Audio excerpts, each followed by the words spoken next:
Olá, gente, tudo bom? Chegamos então à nossa segunda e última aula da disciplina O Público e o Privado na Gestão Pública do curso de pós-graduação em Administração Pública do IFNMG.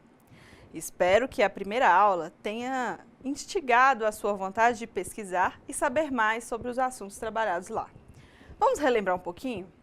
Na nossa primeira aula, trabalhamos conceitos básicos sobre as diferenciações entre o que é público e o que é privado e os desdobramentos desses conceitos, além de relacionarmos os conceitos de ética, moral e república com essas definições iniciais. Trabalhamos também com as classificações dos órgãos públicos e dos agentes públicos. Eu espero que a matéria esteja bem fresca na cabeça de vocês para melhorar a apreensão da nossa aula de hoje.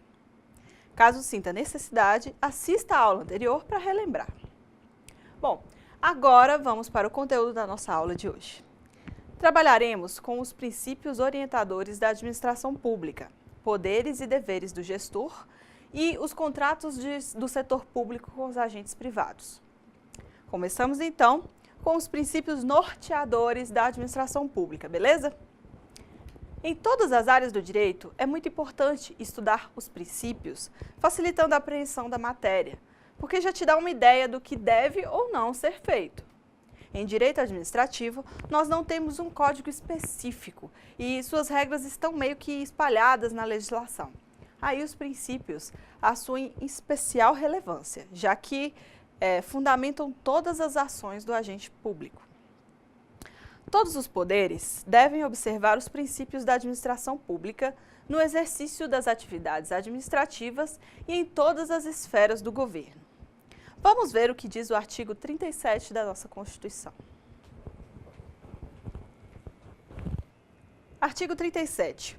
A administração pública, direta e indireta, de qualquer dos poderes da União, dos Estados, do Distrito Federal e dos municípios, obedecerá aos princípios de legalidade, impessoalidade, moralidade, publicidade e eficiência, e também ao seguinte. E aí vem a relação de todas as outras obrigações da administração pública. A administração pública, direta e indireta de qualquer dos poderes, provavelmente você já sabe o que é isso. Mas vamos relembrar um pouco desses conceitos? A característica determinante da administração direta é a sua composição. Os órgãos públicos pertencentes a ela estão ligados diretamente ao Poder Executivo Federal, Estadual, Municipal ou, em casos excepcionais, aos outros poderes, como Judiciário e Legislativo. Nesse sentido, esses órgãos, de fato, integram essas pessoas federativas, Federação, Estados e Municípios, e são responsáveis imediatos pelas atividades administrativas do Estado. Além disso, não possuem personalidade jurídica própria, patrimônio e autonomia administrativa, uma vez que seus orçamentos são subordinados às esferas das quais eles fazem parte. É o caso dos ministérios do governo federal, secretarias dos estados federativos e dos municípios. Sobre o TCU, tem uma certa nebulosidade no assunto, não é o objetivo da nossa aula, mas quem quiser se aprofundar, fique à vontade. Já a administração indireta, ela é caracterizada por entidades que possuem personalidade jurídica própria, assumindo, portanto, patrimônio, autonomia administrativa e orçamento específico para os seus fins e de responsabilidade de gestão. Os exemplos correntes são as autarquias, fundações públicas, empresas públicas e sociedades de economia mista. Cada uma dessas entidades, por sua vez, possui umas características próprias. As autarquias são serviços autônomos, instituídos por lei e portadoras de personalidade jurídica própria, bem como patrimônio e receita. Seu objetivo é executar atividades típicas da administração pública que, por motivo de otimização da funcionalidade, requerem uma descentralização da gestão administrativa e financeira.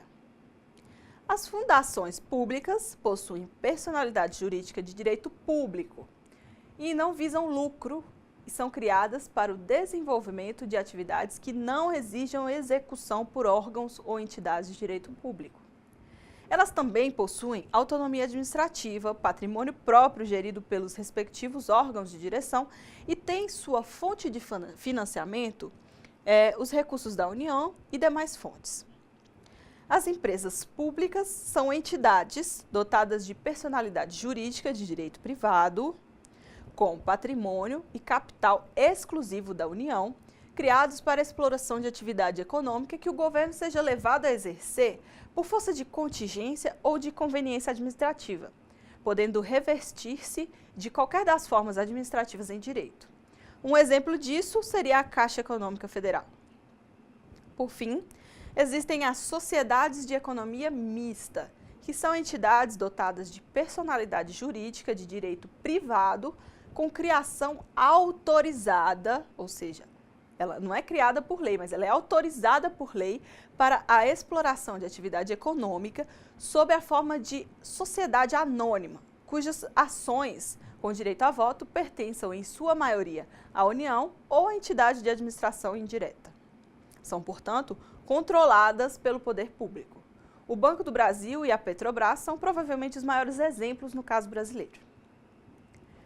Beleza, nós vimos então que a Constituição nos manda obedecer a 5 princípios: legalidade, impessoalidade, moralidade, publicidade e eficiência, certo? Mas o que é cada um desses princípios? Bom, o primeiro, que é a legalidade, ele vem daquela expressão latina que diz que a administração pública deve agir secundum legem, ou seja, de acordo com a lei. Não basta, como seria para o particular, que não haja proibição na lei para determinada ação, mas essa ação deve estar permitida. Não basta a omissão da lei, sendo necessária a autorização ou a ordem de execução e de ação de uma determinada lei. Ou seja, nas palavras de Eli Lopes Meireles, não há liberdade nem vontade pessoal do agente público. Ele deve seguir estritamente a lei. Decorrente desse princípio, nós temos um outro princípio, que é o da autotutela. Se a administração pública está sujeita à lei, cabe-lhe, evidentemente, o controle da legalidade dos seus próprios atos. Sobre o princípio da moralidade, lembram da definição de moral trabalhada na aula passada? Bom, tal princípio, ele obriga que a atividade administrativa seja pautada cotidianamente, não só pela lei, mas também pelos princípios éticos da boa-fé, lealdade, probidade, os deveres da boa administração. Importante lembrar que, a partir da Constituição de 88, a moralidade passou ao status de princípio constitucional. E dessa maneira, nós podemos dizer que um ato imoral é também um ato inconstitucional. Tendo por base a boa administração, esse princípio relaciona-se com as decisões legais tomadas pelo agente de administração pública, acompanhado também pela honestidade. Um agente administrativo ético que usa da moral e da honestidade, ele consegue realizar, sim, uma boa administração e consegue discernir sobre a licitude e ilicitude de alguns atos, além do justo e do injusto em determinadas ações, podendo garantir um bom trabalho. O mais simples desses princípios, na minha humilde opinião, é o da impessoalidade. Quer dizer que o agente público deve manter uma posição de neutralidade em relação aos seus administrados, não podendo prejudicar nem mesmo privilegiar quem quer que seja, combatendo o desvirtuamento da ação do administrador público como meio de promoção pessoal, sendo, portanto, vedada a utilização de nomes, símbolos e imagens nas realizações da administração, que, em prejuízo do interesse público, promovam partidos políticos, agentes públicos, comprometendo a legítima atuação administrativa, que deve ser impessoal, abstrata e genérica.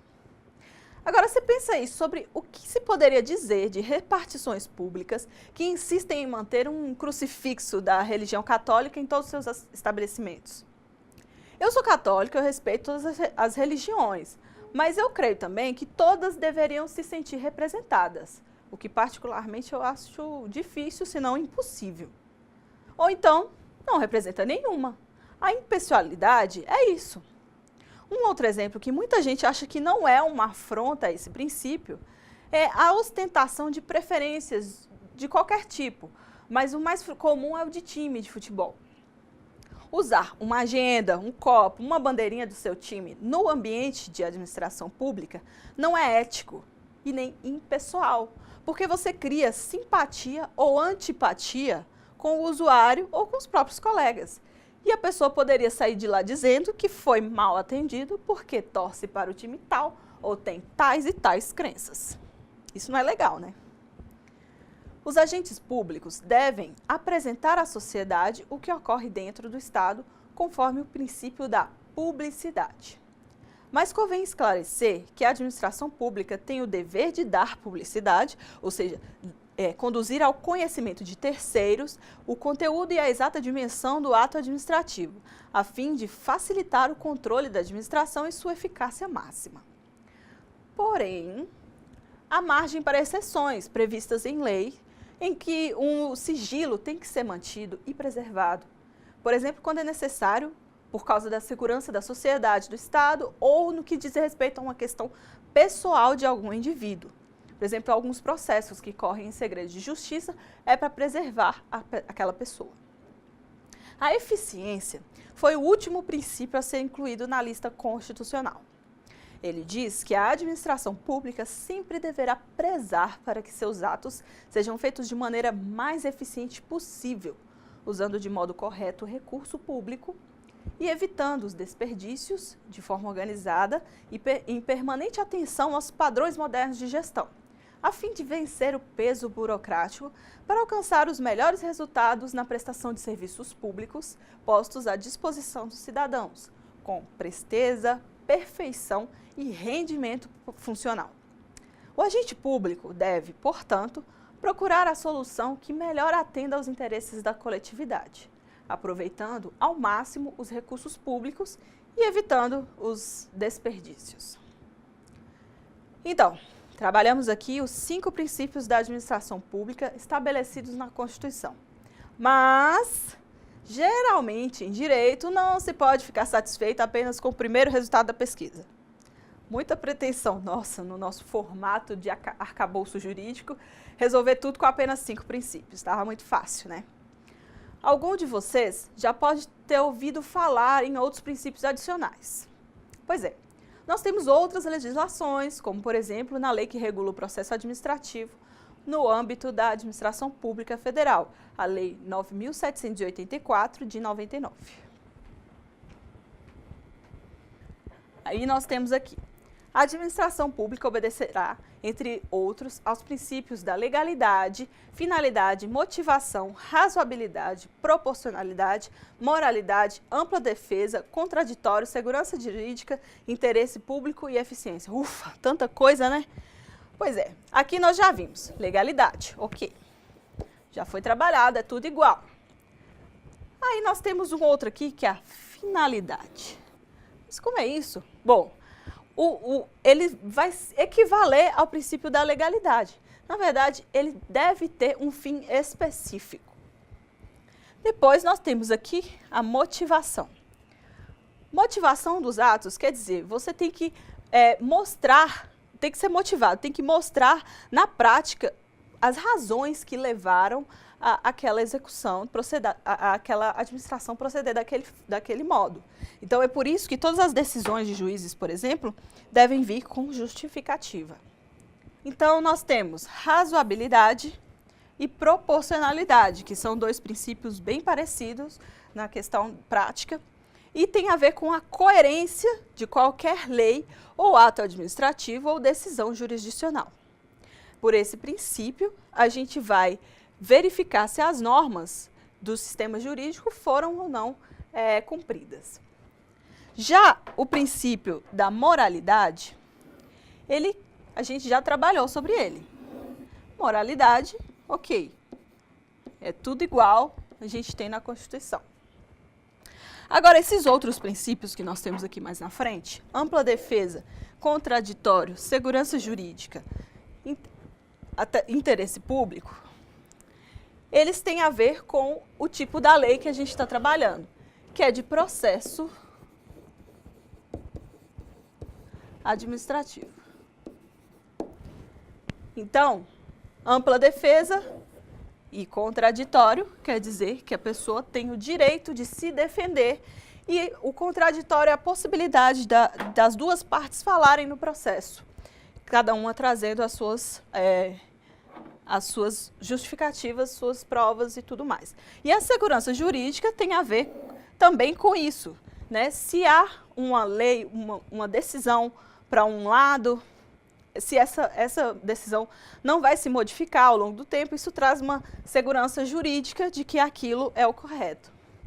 O interesse público, é igual a gente já trabalhou, é o fim último do processo administrativo nesse caso, e a eficiência também, que a gente já trabalhou.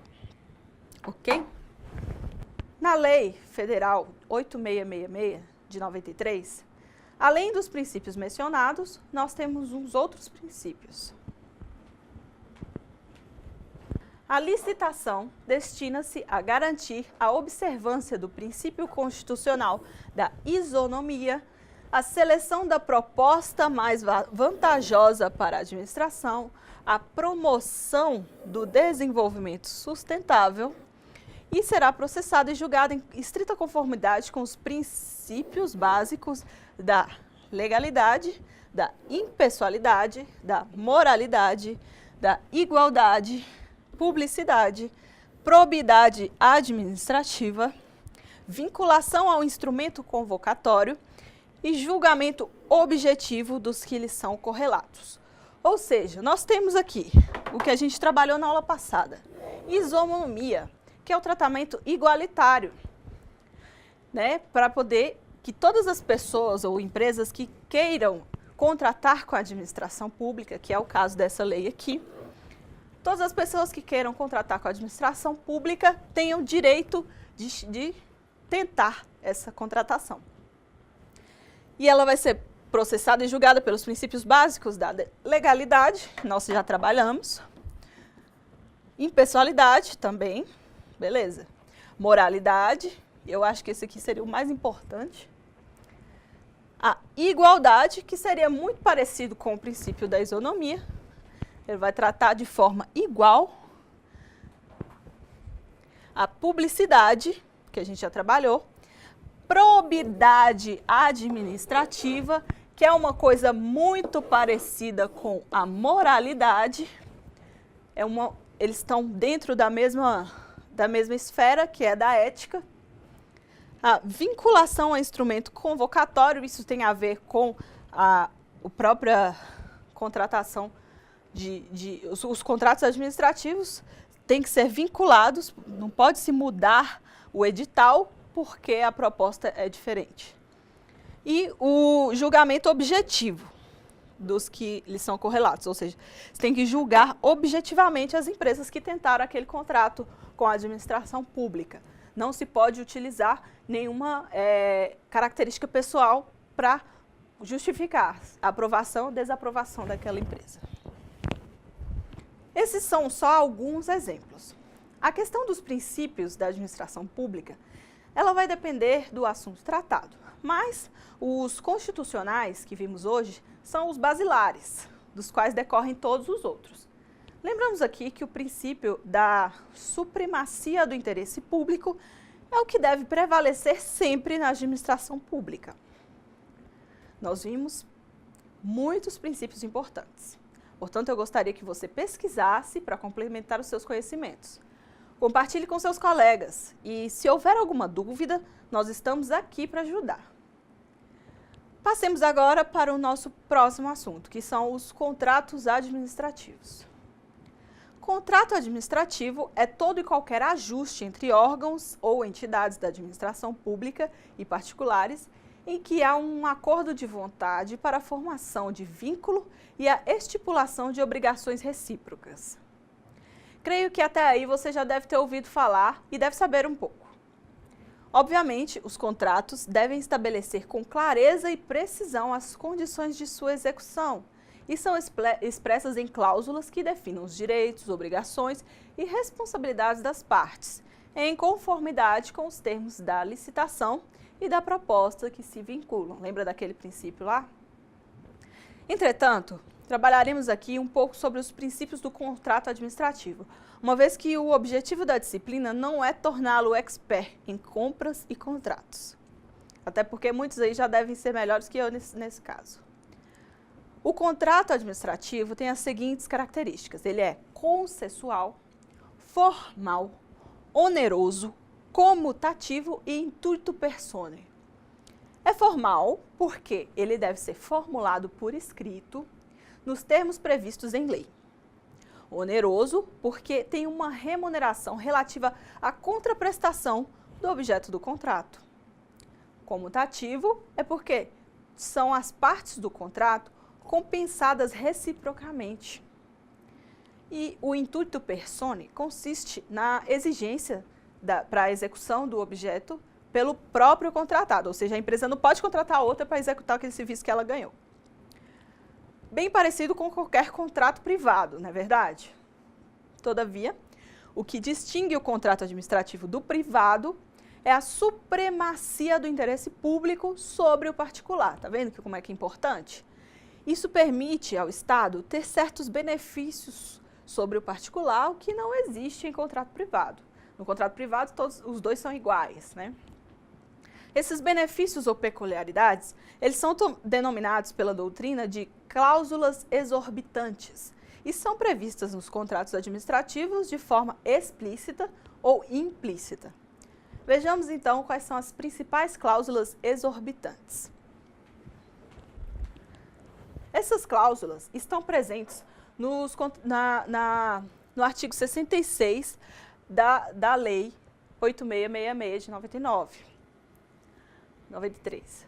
A alteração unilateral do contrato, ou seja, o Estado ele pode alterar o contrato unilateralmente. Ah, mas o Estado pode fazer qualquer coisa? Não, não pode.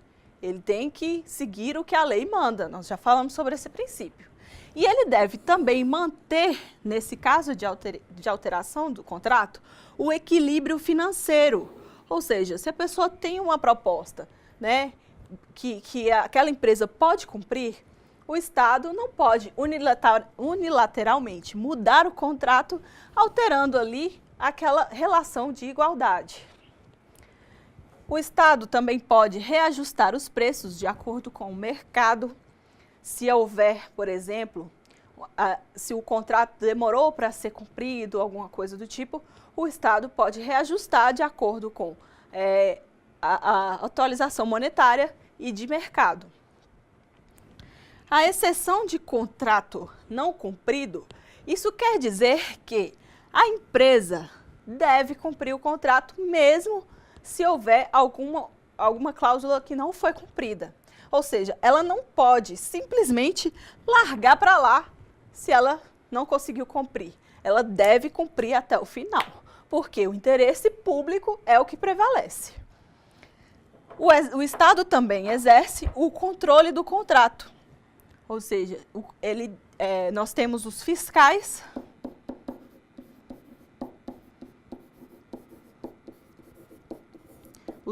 de contrato, alguns de vocês já devem ter sido fiscais de contrato, eles devem fiscalizar se aquele contrato está sendo cumprido, se tudo foi feito de acordo com o edital, o contrato está tudo de acordo, se os prazos estão sendo cumpridos, etc. E o Estado também pode exigir uma garantia para que a empresa execute aquele contrato e, ao final, ela vai receber de volta. É uma garantia, da mesma forma que acontece no direito privado. Aqueles princípios que vimos na aula de hoje, eles também estão presentes. Isso inclui também a transparência, a publicidade e a eficiência. Passando rapidamente pelas modalidades de contrato administrativo, nós temos a concessão, que é a transferência de titularidade de poderes e deveres da administração pública para outra pessoa que vai assumir a competência para a realização daquele serviço. Por exemplo, nós temos a concessionária de energia elétrica, né, que poderia ser a CEMIG, por exemplo. Um outro tipo de contrato é o de gestão, que visa adequar a prestação do serviço público através da descentralização ou da desconcentração. O que é isso? Bom, descentralização consiste na administração direta deslocar, distribuir ou transferir a prestação de serviço para a administração indireta ou para o particular. Note-se que a nova pessoa jurídica não ficará subordinada à administração direta, porque não tem uma relação de hierarquia, mas a administração direta manterá o controle e a fiscalização sobre o serviço descentralizado. Ou seja, o serviço é executado sempre pela administração indireta através de outorga, que é uma questão mais definitiva, e a empresa foi criada especificamente para aquele fim, por lei. Ou por delegação, que é uma coisa mais temporária de execução do serviço por um tempo determinado. Por outro lado, a desconcentração é a distribuição do serviço dentro da mesma pessoa jurídica, no mesmo núcleo, no mesmo local, e uma razão pela qual a transferência é feita com hierarquia dentro da administração, seja direta ou indireta, pode ser qualquer um dos dois. Voltando aos tipos de contrato, nós temos também o contrato de obras, executadas por meio de empreitada ou tarefa, a parceria público-privada, que é mais conhecida como PPP, que é o contrato administrativo de concessão, que tem por objetivo a execução de serviço público, precedido ou não de obra pública e remunerada mediante tarifa paga pelo usuário e contra a prestação pecuniária do parceiro público ou a prestação de serviço em que a administração pública seja usuária, direta ou indireta, com ou sem execução de obra e fornecimento e instalação de bens, mediante contraprestação do parceiro público. Um exemplo disso seriam as empresas de manutenção e administração de estradas, como a Via 040, que exercem um serviço que deveria ser prestado pelo Estado, né? A manutenção das estradas. E aí elas cobram o pedágio, a tarifa, né, aos usuários. Sobre as formas de licitação, alguns detalhes podem ser vistos no nosso material didático, o que dispensa muitos comentários. Entretanto, a modalidade pregão não foi mencionada no caderno, e ela é a mais utilizada atualmente. Então, vamos apenas expor algumas de suas características. Pregão é a modalidade de licitação destinada à contratação de bens e serviços comuns, independentemente de seu valor, estando disciplinada na Lei 10.520 de 2002. Consideram-se bens e serviços comuns aqueles cujos padrões de desempenho e qualidade possam ser objetivamente definidos pelo edital, sem grande necessidade de avaliações detalhadas. Temos o pregão presencial e o eletrônico. O eletrônico é o mais usado porque economiza bastante, né? Tanto tempo quanto dinheiro público. A principal vantagem proporcionada pelo pregão é a economia dos recursos financeiros para a administração pública, porque deles somente tomam parte os licitantes que apresentarem propostas cujo valor seja até 10% superior ao de proposta de menor valor, inclusive esta, né? Além disso, a modalidade foi instituída com o escopo de aperfeiçoar o regime de licitações, e aí vai permitir o aumento da competitividade e a ampliação das oportunidades de participação nas licitações, além de desburocratizar os procedimentos para habilitação e o cumprimento da sequência de etapas do procedimento. Isso aí tudo junto vai contribuir para a redução das despesas e vai conceder uma maior agilidade nas aquisições que aquela administração precisa, né? Nesse sentido, a gente pode dizer que o pregão ele visa atender não apenas o princípio constitucional da isonomia, ou seja, atendimento de todos, igualitário, como também ao princípio da eficiência. Até aqui, tudo bem? Se ficarem algumas dúvidas, por favor, me mandem e-mail ou coloquem no nosso ambiente virtual. Falaremos agora um pouco sobre os poderes e deveres do administrador público. O ordenamento jurídico confere à administração pública prerrogativas que são indispensáveis para atingir o fim específico da administração pública, que é a satisfação do interesse público. Essas prerrogativas são os poderes do administrador público, na qual a lei impõe limites, estabelecendo, sim, deveres e poderes.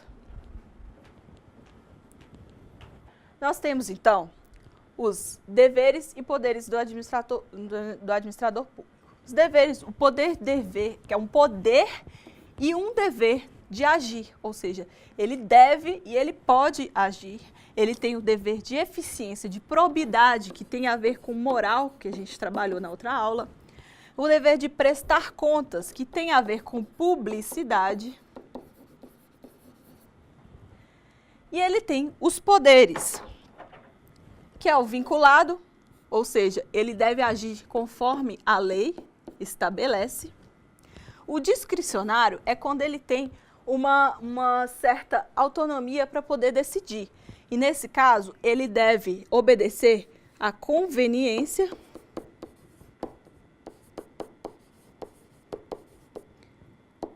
e à oportunidade. Sempre lembrando do interesse público. Já o poder hierárquico, ele tem a ver com a relação de subordinação estabelecida. O poder regulamentar determina que o administrador público pode emitir decretos e regulamentos para poder melhorar a administração, né? Já o poder disciplinar, ele tem a ver com a punição de infrações funcionais, que podem ser pelo agente, o servidor público, ou por qualquer dos agentes, né? Pode ser o servidor, pode ser o empregado público, pode ser um terceirizado. Já o poder de polícia não é não é a polícia que a gente vê na rua, né? O poder de polícia, ele tem a ver com o poder de fiscalização que o Estado possui. Então, ele vai, através do fim último, que é o interesse público, ele pode ser preventivo,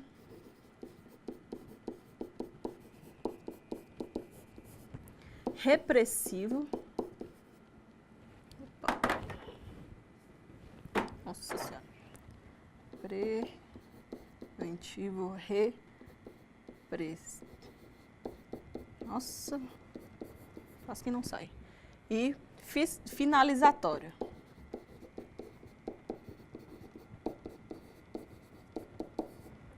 Ou seja, ele pode agir antes daquele cometimento de infração, ele pode agir durante